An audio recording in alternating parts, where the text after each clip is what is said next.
E os juros das operações de crédito registraram elevação outra vez. Com isso, já são 23 altas seguidas. Agora a taxa está no mais alto nível desde 2003. As informações são da ANEFAC. Os juros das operações de crédito subiram no mês passado.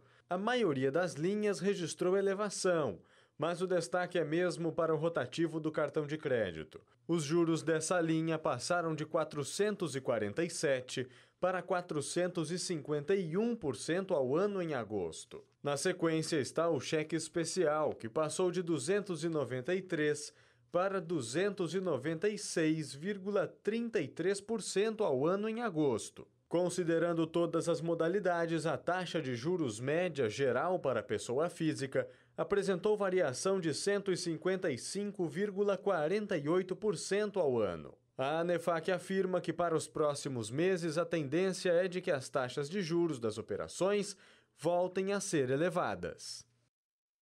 Aí voltam do que a gente estava falando já na primeira conversa, né? Só que eu fico até arrepiado de ver esses dados. É coisa exorbitante, não é mesmo? Quer dizer, se você tem aí... E olha que aqui não está as financeiras, Trajano.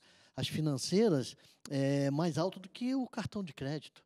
Quer dizer, você tem aí aproximadamente 451% ao ano, uns 16%, 17% ao mês.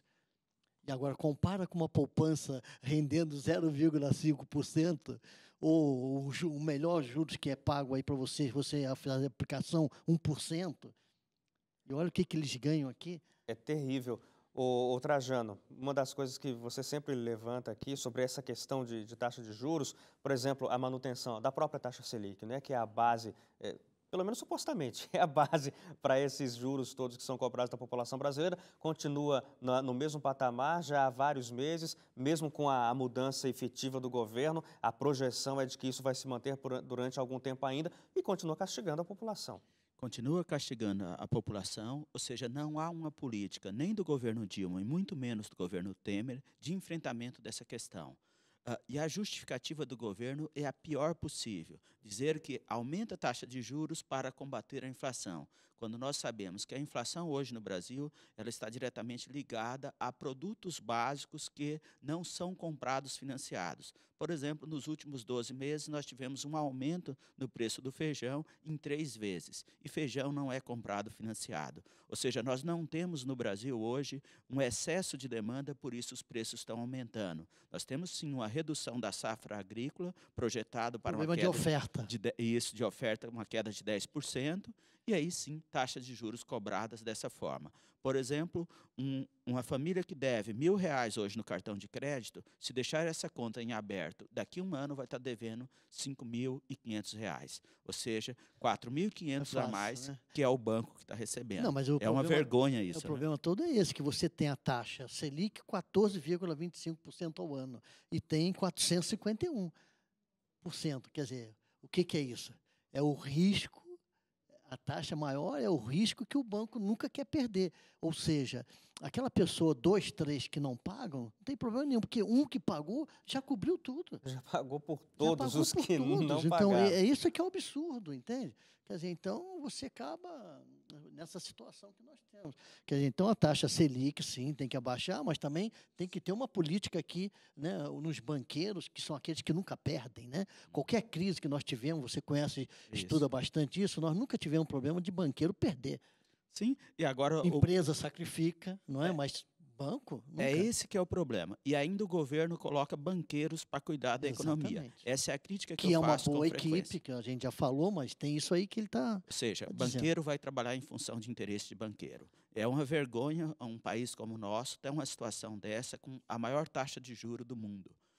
E que não há perspectiva de mudar essa política. Então, ou seja, nós discutimos um monte de coisas no Brasil. Por exemplo, aqui no jornal nós já discutimos, e hoje mesmo tem matéria, reduzir teto de despesa para a saúde, para a educação, e reduzir teto de despesa para pagamento de juros.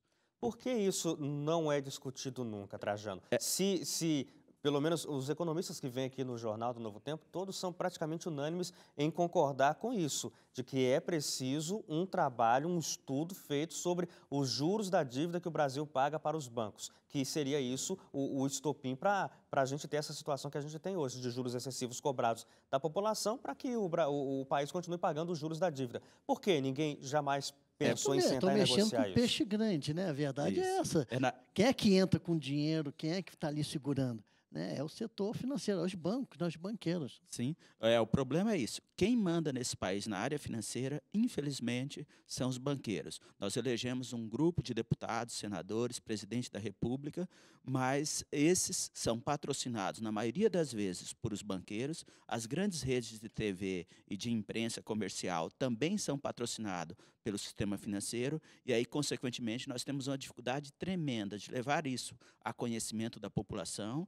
Nós temos um problema seríssimo, que é um país sendo administrado em função de um interesse de um grupo. Daí, o ano passado, nós passamos por uma crise extremamente pesada, onde 11 milhões de pessoas no Brasil estão desempregadas, e mesmo nesse cenário, os bancos levando uma fatia cada vez maior da renda dos brasileiros. E ninguém enfrenta essa questão. Quando há movimentos sociais de reivindicação, de mudança no país, é claro que essas questões têm que ser prioridade para ser enfrentada. Nós precisamos ter um governo que tenha mais coragem, um Senado que tenha mais coragem, não que é o só caso para da trocar. distribuição de renda também, né, Tânia? Não só para mexer trocar. com os ricos, as pessoas que têm realmente. Isso. Tu vê que é muito complicado. E todo mundo promete, mas ninguém faz. Ninguém faz nada nesse país. Ou poucos são aqueles que fazem. Infelizmente, ainda é uma minoria. Vamos pensar que daqui a algum tempo nós vamos ter uma maioria em favor do povo e não em favor dos banqueiros.